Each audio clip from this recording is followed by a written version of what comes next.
नमस्कार बच्चों, कंचन की हिंदी शाला में आप सभी का स्वागत है।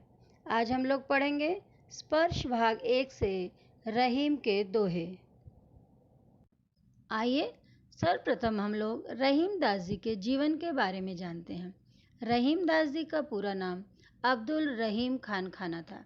इनका जन्म 17 दिसंबर 1556 ईस्वी को लाहौर में हुआ। इनके माता का नाम सुल्ताना बेगम और पिता का नाम बैरम खां था।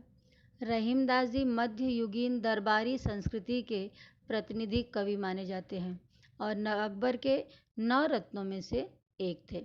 अरबी, फारसी, संस्कृत, हिंदी आदि भाषाओं का इनको गहन ज्ञान था। राज दरबार में अनेक पदों पर कार्य करते हुए भी साहित्य में इनकी रुचि बनी रही। यानी कि ये कोई भी कार्य क्यों न कर रहे हों, लेकिन अपना समय निकाल करके ये साहित्य की रचना यानी अपने कविताओं दोहों की रचना कर लिया करते थे। ब्रज भाषा, पूर्वी अवधि, खड़ी बोली का उपयोग इन्होंने अपने कविताओं में किया है। इनके काव्य में नीति, भक्ति, प्रेम, श्रृंगार आदि का समावेश मिलता है। गहरी से गहरी बात भी सरलता से कहने के लिए ये पारंगत थे। यानी कि कितनी भी गहरी बात क्यों न हो, कुछ भी क्यों ना बताना हो, बहुत सारे उदाहरणों का सहारा लेकर के ये लोगों को बातें समझा दिया करते थे। इनकी प्रमुख रचनाएं हैं रहीम दोहावली, बरवै, नायिका भेद, मदनाष्टक, रास पंचाध्यायी इत्यादि। इनका देहावसान सन 1627 ईस्वी में हुआ।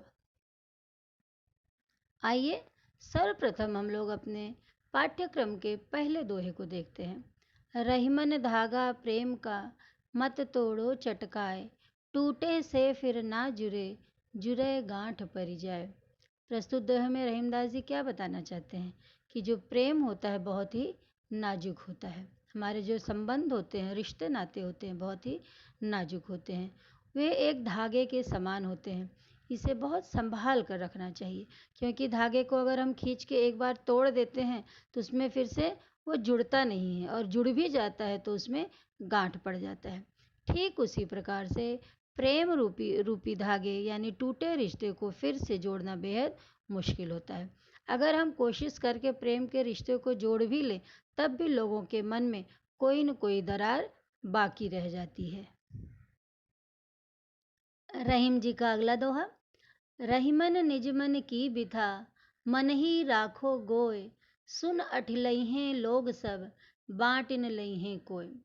प्रस्तुत पंक्तियों में रहीमदास जी कहना चाहते हैं कि प्रत्येक मनुष्य को अपने मन के दुख को स्वयं तक ही सीमित रखना चाहिए, क्योंकि अगर आप उसको दूसरों से बांटोगे तो लोग उसका मजाक उड़ाएंगे। क्यों? क्योंकि लोग खुशी को तो बांट लेते हैं, परंतु जब बात दुख की आती है तो आपका दुख सुन तो लेते हैं और उसको सिर्फ या तो दूसरों में बांटते हैं या उसका मजाक बना देते हैं। वो आपके दुख को कम नहीं कर सकते हैं। इसलिए हमें अपना दुख कभी भी किसी को नहीं बताना चाहिए। नेक्स्ट दोहा। एकै साधे सब सधै, सब साधे सब जाय, रहीमन मूलहि सींचिबो, फूलय फलय अघाय। प्रस्तुत दोहे के द्वारा रहीमदास जी हम लोगों को, मनुष्यों को शिक्षा देना चाहते हैं कि एक बार में मनुष्य को एक ही काम करना चाहिए। हमें एक साथ कई सारे काम नहीं शुरू करने चाहिए। ऐसे में हमारे सारे काम अधूरे रह जाते हैं। एक काम के पूरा होने से बहुत बार क्या होता है, हमारे सारे काम धीरे धीरे खुद ही पूरे हो जाते हैं। जिस तरह किसी पौधे को फल फूल देने लायक बनाने हेतु हमें उसकी जड़ में पानी डालना पड़ता है, हम उसके तने या पत्तों पर पानी नहीं छिड़कते हैं। ठीक उसी प्रकार से हमें एक ही प्रभु की श्रद्धा पूर्वक आराधना करनी चाहिए। प्रस्तुत दोहे में रहीमदास जी एकेश्वरवाद की स्थापना की है। उनका मानना है कि नाम भले ही अनेक हो, लेकिन सभी एक ही भगवान हैं। इसलिए हमें फल फूल पाने के लिए जिस प्रकार पौधे की जड़ में पानी डालना पड़ता है, उसी प्रकार एक ही प्रभु की हमें आराधना करनी चाहिए। हमारा अगला दोहा। चित्रकूट में रमि रहे, रहीमन अवध नरेश, जा पर विपदा पड़त है, सो आवत यह देश। प्रस्तुत दोहे में रहीमदास जी ने चित्रकूट की महिमा का वर्णन किया है। कहते हैं कि चित्रकूट एक मनोरम और शांत स्थान है। और चित्रकूट एक ऐसा भव्य स्थान भी है जहाँ अवध के राजा श्री राम जी अपने वनवास के दौरान रहे थे। जिस पर भी विपत्ति आती है, संकट आता है, वह इस जगह पर शांति पाने के लिए चला आता है। यहाँ आकर के उसको अपने विपत्ति से मुक्ति मिल जाती है। भगवान राम जी अपने वनवास काल में चित्रकूट में आकर के रहे थे और इसलिए चित्रकूट की महिमा का वर्णन इस दोहे में किया गया है। हमारा अगला दोहा, दीर्घ दोहा अर्थ के आखर थोरे आए, ज्यों रहीम नट कुंडली सिमट कूद चढ़ी जाए। प्रस्तुत दोहे में रहीम दास जी ने दोहे छंद की महत्ता बताई है। वो कहते हैं कि दोहे में चंद शब्द ही होते हैं, लेकिन उसमें ढेर सारा ज्ञान भरा हुआ होता है जो हमें हमारे जीवन की बहुत सारे महत्वपूर्ण सीख दे जाता है। जिस तरह से कोई नट बाजीगर होता है, एक रस्सी लेता है, उसमें कुंडली बनाता है, खुद को उसी में सिकोड़ करके अंदर कर लेता है, बाहर कर लेता है, उसके बाद वो ऊंचाई पर छलांग लगा लेता है, अलग अलग करतब दिखा देता है। उसी प्रकार से जो दोहा छंद होता है वह भी हमें कुछ ही शब्दों में, थोड़े ही शब्दों में बहुत सारा ज्ञान प्रदान कर देता है। धन रहीम जल पंक को लघुजिय पियत अघाय, उदधि बड़ाई कौन है जगत पियासो जाए।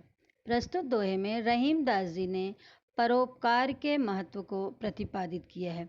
उनका मानना है कि जो कीचड़ युक्त जल होता है तालाब का, वो धन्य होता है। क्यों धन्य होता है? क्योंकि उसमें छोटे छोटे जीव जंतु पानी पी करके अपना पेट भर लेते हैं, यानी कि वो तृप्त हो जाते हैं। उदधि बड़ाई कौन है, इसके विपरीत सागर जल जिसमें अथाह जल राशि है, उसका कोई बड़ाई नहीं है, उसका कोई बड़प्पन नहीं है। क्यों नहीं है? क्योंकि उसके सामने जा कर के भी जगत पियास हो जाए, वहाँ जा कर के भी किसी की भी प्यास नहीं बुझती है। ठीक उसी प्रकार से जो मनुष्य किसी और के बारे में सोचता है और की मदद करता है, वही मनुष्य धन्य होता है। जिसके पास बहुत सारा धन दौलत पैसा इत्यादि क्यों ना हो, लेकिन अगर वह किसी के भी काम कभी नहीं आता है तो वह सब व्यर्थ हो जाता है। यानी इस संसार में महान कौन है? एक परोपकारी व्यक्ति ही महान होता है। नेक्स्ट दोहा, नाद रीझ तन देत मृग, नरधन हेत समेत, ते रहीम पशु से अधिक, रीझहु कछु न देत। इस दोहे में रहीम दास जी ने स्वार्थी मनुष्यों के बारे में बताया है। वो कहते हैं कि जो मनुष्य स्वार्थी होते हैं वो पशु से भी बदतर होते हैं। हिरण एक पशु है और वह मधुर ध्वनि से मुग्ध होकर के शिकारी पर अपना सब कुछ न्यौछावर कर देता है। हिरण को पता होता है कि वहाँ पर अगर शिकारी के पास में जाऊंगा तो कहीं न कहीं मैं मारा जाऊंगा, लेकिन वो उस मधुर ध्वनि पर, उस संगीत लहरी पर वो खुश हो जाता है और उसके पास चला जाता है और अपना प्राण न्यौछावर कर देता है। लेकिन कुछ मनुष्य लोग ऐसे होते हैं जो किसी की कला से प्रसन्न हो जाते हैं, बहुत सारा वाह वाह कर देते हैं, लेकिन जब उनको कुछ देने की बारी आती है तब वो संकोच करके चुपचाप बैठ जाते हैं।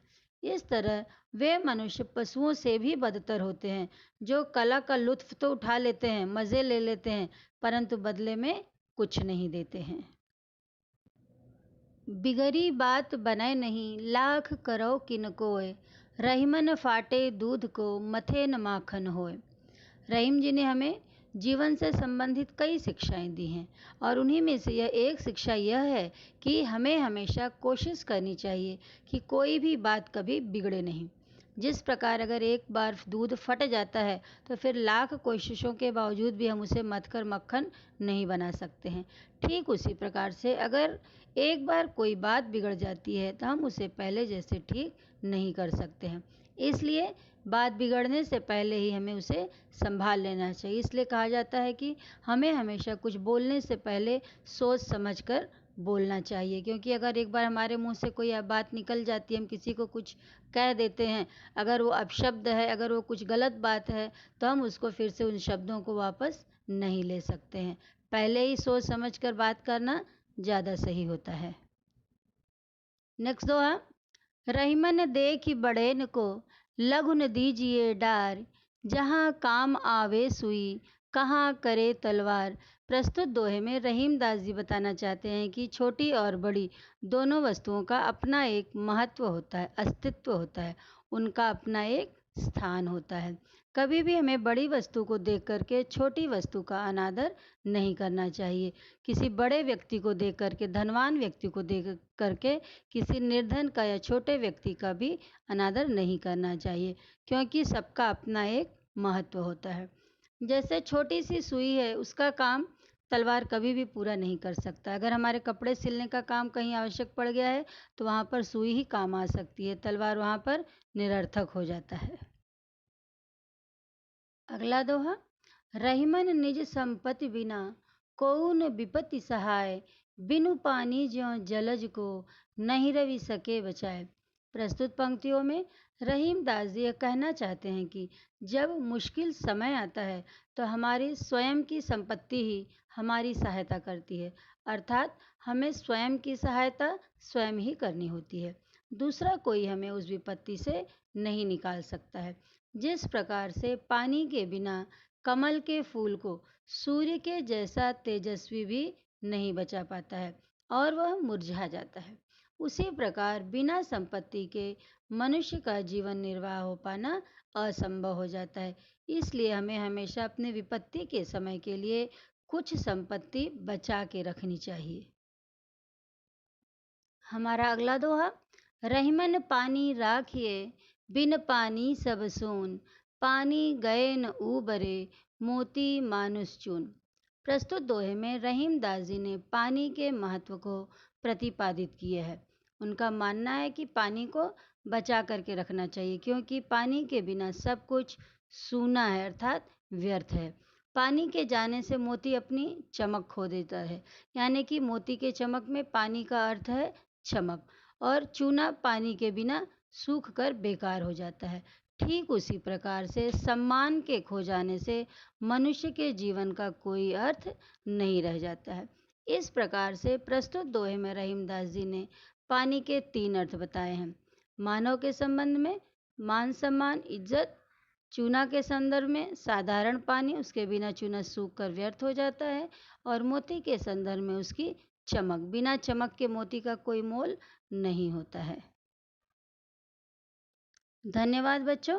अगर आपको यह वीडियो अच्छा लगा हो और आपको विषय अच्छी तरह समझ में आ गया हो तो आप इसे लाइक, शेयर और सब्सक्राइब अवश्य करें।